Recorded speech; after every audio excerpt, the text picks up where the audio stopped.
Bonjour à tous. Une première vidéo pour parler des élections législatives en Corée du Sud.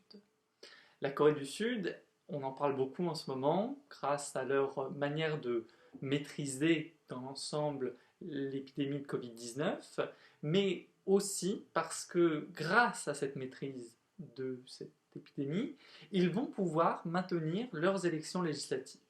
Tandis qu'en France, par exemple, le premier tour s'est tenu dans des conditions, on va dire, difficiles, et le second tour se tiendra on ne sait pas quand. Il est même évoqué que le premier tour soit annulé et qu'on recommence tout potentiellement en septembre ou octobre.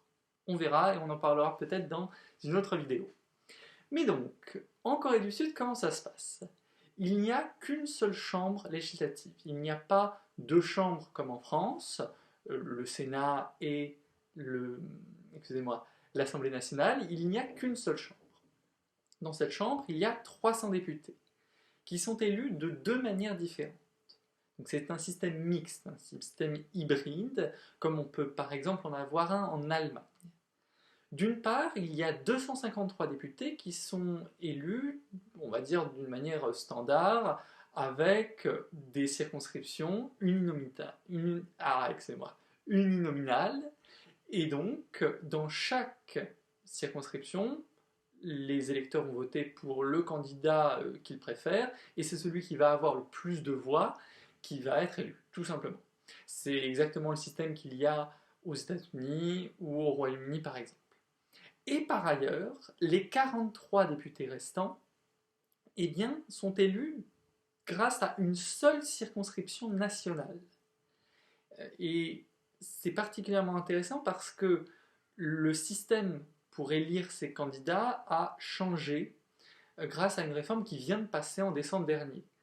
Jusqu'à présent, c'était un système sans compensation, c'est-à-dire, pour prendre les choses basiquement, s'il y avait au scrutin majoritaire 50, 25 et 25, eh ben, les 47 députés étaient élus par rapport à ce total-là. Là, c'est un système par compensation, un peu comme ce qui se fait en Allemagne. Et en fait, là où ça nous intéresse beaucoup, c'est que cette différence entre un système sans compensation et un système avec compensation, c'est l'un des éléments clés du débat qu'on pourrait avoir en France, parce que certains veulent mettre en place une dose de proportionnel. J'expliquerai dans une autre vidéo pourquoi, à titre personnel, je trouve que cette idée de la dose n'est pas pertinente. Et d'ailleurs, la Corée du Sud est peut-être un bon exemple pour voir à quel point ce n'est pas pertinent. Voilà. Soit on passe à un système complètement proportionnel, soit on passe à un système mixte à l'allemande avec compensation, ce qui donne à peu près la même chose qu'un système à la proportion intégrale. Mais un système mixte avec une petite dose, 15, 20, 25%, ça ne me convainc pas à titre personnel, j'en reparlerai une autre fois. Donc, 300 députés qui vont être élus dans quelques jours, sachant qu'en fait le processus de vote a déjà débuté. C'est-à-dire que là, il y a eu une première phase de vote par correspondance. Ça, c'est quelque chose qu'on ne connaît pas en France, et ça serait potentiellement une piste intéressante pour la suite. Ça se fait dans d'autres pays, ça se fait en Allemagne, en Autriche, en Suisse, mais pas chez nous. Ça serait une piste intéressante. Par ailleurs, aujourd'hui, il y en a qui ont voté, ainsi que demain, donc des votes par anticipation, ce qui aura permis de roder un peu l'organisation par rapport à la maladie Covid-19, au virus qui traîne encore là-bas, même s'il est dans l'ensemble bien contrôlé.